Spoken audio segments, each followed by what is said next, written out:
Where do I start when talking about Halo Infinite, the upcoming release by Microsoft and 343 Studios for the Xbox One, the Xbox Series X, and Windows PC? Honestly, I don't know where to start. But anyway, hello everyone. Yours truly, Chrislevi13. And I'm here, as you can see, by my background and what I just mentioned to talk to you all about Halo Infinite. This is going to be a less edited video, a more raw video. It's going to have the intro, the outro, and then this right in the middle. When it comes to Halo Infinite, since the Xbox showcase, and especially what they announced today, there's been a lot of people talking. A lot of people talking. You know, a lot of buzz in the community all around Microsoft and Xbox, and is this console gonna fail, and is the 343 doing good and all that? Is things bad for Microsoft? Is this the game development and blah blah blah? Because this is their flagship franchise, and it has been since the Xbox OG, the original Xbox, you know, and everything like that. Well, I gotta look at what they showed at the Xbox showcase. I gotta look at what they announced today, and also I'm gonna talk about what the community's been saying, you know. So, with that being said, we'll switch in a moment to a screen where I shall read some stuff because 343 has addressed the stuff and all that. But for me, when I look at this stuff, you got to look at the Xbox July 23rd showcase that was showcasing games for Xbox, for the Xbox One, Xbox Series X, and Windows PCs. As those are the platforms where they like putting their games. You know, so it's 3 platforms instead of just being, oh, they're just a console maker. No, they're more than that. Because now in this day and age, we're able to do that, you know, because they're on par with each other pretty much. Even though PC Master Race and all that, blah, blah, blah. I'm not into that. I'm not an Xbox fanboy any means. I'm not a Sony pony. I'm not a Nintendo fanboy or any of that. I'm a fan of Halo. It's one of my favorite franchises of all time. But when I see all this stuff and I watched the Xbox event, I did a reaction. After I got off work, I finally got to see the footage and all that. And yeah, I have some gripes about it. It didn't look as good as I thought it would. The part where they were making Master Chief and all that looked good, but when they got to the actual gameplay, yeah, it didn't look good to me. But it was cool to see that, hey, he's got a new grappling hook now, and then there's a part where it says upgrades. I never went there, but what are the upgrades that Master Chief could have now? Is it that his suit had to be rebuilt and all that, and that's why he's got a grappling hook and these other features that he didn't have previously? He's starting to use some of the Spartan abilities that you saw in Halo Reach or something? I don't know. We won't know until we play the game. The chemistry that he's got with this guy, is that his buddy the whole game because you don't have Cortana? And is that the one that's going to be the grounding factor, the guy that kind of throws you, keeps you on track and all that? You know, is saving everybody and making sure that the things with the ring don't go crazy with the Covenant or the Flood or whoever they show in the game, you know? And everything like that. So, yeah, it didn't look the greatest. There was some pop in and all of that, and I didn't like that. But from what I saw, it made me feel like everything reached and back, and it made my heart feel warm to see Halo coming out there doing his thing. And what he did with the grappling hook that he used was cool features, something cool that I'm ready to check out right now. But you got to go in there with a grain of salt, because when they clicked on that, it said DEMO. What does that spell? Demo. But the bad thing about that was a demo running on a PC. I wish they would have done a demo. If they would have done one, it would have been on the Xbox Series X. And then it would be a little bit more justifiable with all their stuff. But they did it on a PC from what I've heard. You know, so blah. And it was a couple weeks or a couple months old build or whatever they want to say. Okay, I wish they would have used the most current build of the game. The most current, freshest version on a console. Because me personally, when I go and see all this stuff, all the CGI stuff, cool. It makes you oohs, ahs, boos, this, whatever you feel, right? Feel a bunch of emotion to see all these CGIs in PlayStation events or this event or that event for all these different companies, right? But to me, more and more, I want to see less CGI, more gameplay, because gameplay is what's going to sell me, the consumer, more on these games. So when I looked at everything and I saw everything that they said about the event, I got on Twitter and Facebook and all this, and saw these videos on YouTube, and everybody's criticizing the pixels and the pop-in and this and that and blah blah blah, and they're not even talking the new features that the Master Chief's got, They're not talking that the game's running at a good 60 frames per second. They're just talking about, oh, it's this, that. It doesn't look as good as Halo 5 or even 4. They're taking a step backwards. The game's not finished. It's not going to come out good. Blah, blah, blah. I'm not going to name any names, but there's people talking trash. Before the Xbox event, they didn't change what they said. After they saw all that stuff, after the event, they read what 343 and Microsoft still said the same trash. And now they see what's been dropped today with multiplayer going free to play, and they're still saying the same exact trash. Not changing a word of it.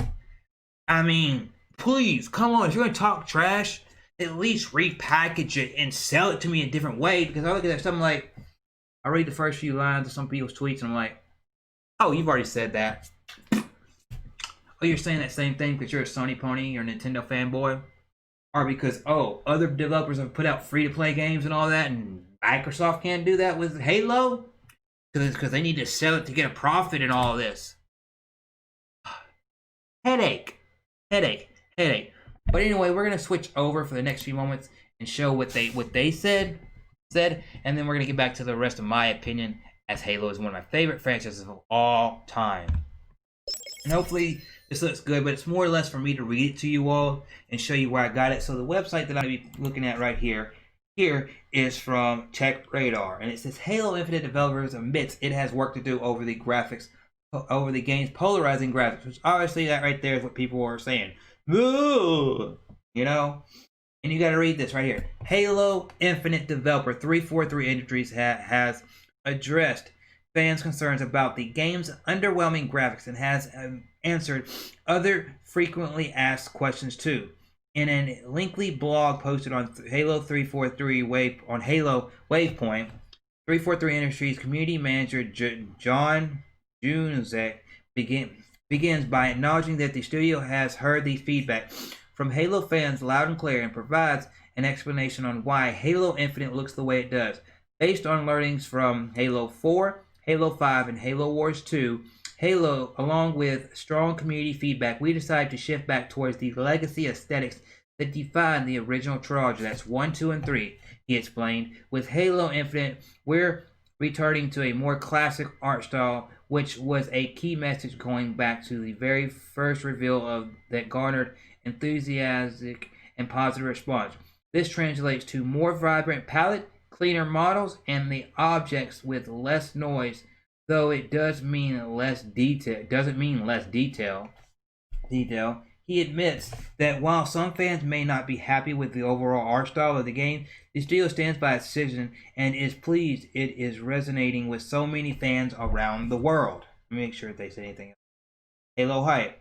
Jessica goes on to address the fallout that has overshadowed Halo Infinite's gameplay reveal that the graphics point out that fans have been unhappy with various technical issues such as characters and objects appearing flat, simplistic, and plastic-like, lighting feeling dull and flat, and objects popping. However, in a surprisingly candid admission, it says that the studio, for the most part, is in agreement.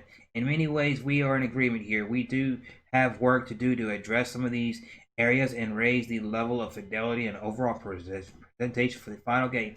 We're going to clarify that the build we saw at the Xbox Game Shows was a work in progress from several weeks ago, with a variety of graphical elements and gameplay systems still being finished and polished. But in addition is that writers and other aspects of feedback and the development has received. Okay, so he took that, right? Have brought new opportunities and considerations to light that the team is taking very serious. So they're taking stuff to, and all that. It seems that 343 Studios is determined to give Halo Infinite the wow factor many believe it was missing in its initial reveal, but as can often be the case with video games. The damage may have already been done. This was Microsoft's best chance to showcase arguably the biggest first-party title, and for many, it just did not live up. Okay, so that's one article right there, right?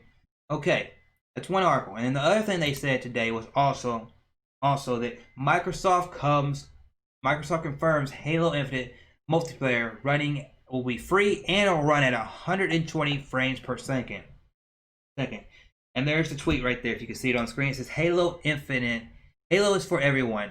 We can confirm Halo Infinite multiplayer will be free to play and will support 120 FPS on Xbox Series X. More details to come later, which probably means when they give the price of the system, they'll go in more details of some of the games they're releasing with the system and everything like that. That after a leak from so an Irish retailer getting confirmed that all that stuff, you know, Halo Infinite will include free to play mode and it's running at hundreds of mode. This news wasn't, you know, so yeah, free to play right there. Cool, great, grand. So back to me and all this stuff. So let me get back over here. Back to me to wrap things up. As far as what they said as far as the reveal and the criticism, people, they've heard. They're gonna address what they can as fast as they can. But you gotta realize that trailer said DEMO, demo. So people, get your head out of your ass, out of your PlayStation, your Nintendo, or something. Because we haven't even played the game yet. We've only seen roughly 20 minutes worth of stuff he put everything together. So, I'm not going to give criticism until I play the game. But if you want to go ahead and give it criticism and you want to make an ass of yourself and you want to go out there and say this and this and badmouth Microsoft and Phil Spencer and 343 and this and that, cool, great, grand. But when they're going to the 3 Halos that are 1, 2, and 3 that people say are the best in the series, and they're trying to throw in art style from that and make that work for today, they're trying to give you what you want, and you're still acting like that. Blech. And then you talk about free to play, and people still griping about them. Oh, this isn't a free to play, blah blah blah blah blah. You know, well, you know what? Free to play, maybe it might be something like Call of Duty. Not saying they don't have modes like Call of Duty. It's always got Slayer and whatever and their other stuff that a Halo does. But what if they say you it like Call of Duty, where you have the story, you have the main multiplayer, and then you have a free to play part of it that's like a war zone, like a big map or something like that, or their battle royale if they want to do it or anything like that. Which I know people don't want to see Halo do a battle royale. Well, you know what? They can make money off of it. They're gonna find a way to make money off of it. So for me, all in all, I'm hyped for it. And if there's a way that I can pay $60 for this game and don't have to get it through Game Pass, I'm definitely going to do it to support Microsoft in the studio. 343. But the thing that I got to say, all the graphics that I think they would have looked better. If they would have gave me Halo 5 graphics like if they would have given me like Halo 1 or 2 or 3 with Halo 5 graphics, I would have been blown away. Something like that, it would have been blown away. But even with all that things, I just hope the story they have with Master Chief and this guy that's there with him is a compelling story. If it's open world, hopefully the story is compelling and it's not just fetch quest. Or it's not just, oh, I go help these people and save these people of the UNSC, and then I go and do this, and I go and do that, and I never go back to an area, or I never worry about this anymore. You know, I want something to help build on the legacy, the history of every part of Halo, and all that to come into this Halo, to reinvigorate the biggest franchise in Xbox, the reason that Xbox is here. So hopefully that story kicks ass, because I don't go jumping just to make multiplayer. That's what some people do. I, as a gamer, go through story first and beat that in just, this is Halo. Beat that. And then I'll go jump in multiplayer. So 343, Microsoft, Vault Squad, anybody out there that hears me, hopefully this game comes out good. And for all you Twitter, little keyboard warriors and all that, Sony ponies, your Nintendo fans, whoever you are that are bitching and moaning about this, quit it. Getting a little annoying. Getting a little long in the tooth when you've been doing that the whole Xbox One generation. And last but not least, about Xbox, 18, 19, 20. It's like 2 to 3 years they've been buying these studios they got, right? And people are expecting, where's my game? Where's my game? Where's my game? Where's my game? Some of these games might take 4 to 5 years to be made, right? The games that you want. So I would expect these studios that have all these games in 2021, 2022, 2023, 2024 to really have a lot of games if Microsoft has been nurturing these studios since they bought them the right way to really start coming out and hitting us. You know? So let them do their thing, because PlayStation already nurtured their studios in the PlayStation 3 era, and that's why their games were such quality in the PlayStation 4 era. Microsoft didn't do that. So that's why they have to nurture their studios now, so that this next generation they can come out with some banger first-party games for the PC and the console side of things. And people will complain about that. Well, you know what? They're still going to have a consequence. There's going to be people that don't want a game on a PC no matter what you say. So that's my 2 cents. Like it. Hit that like button if you got something to say. There's a comment section right there. Anyway, this is going to be a really raw and unedited video. I'm Chrislevi13. I'll see y'all later. Do me the biggest favor of all, and that is, stay awesome.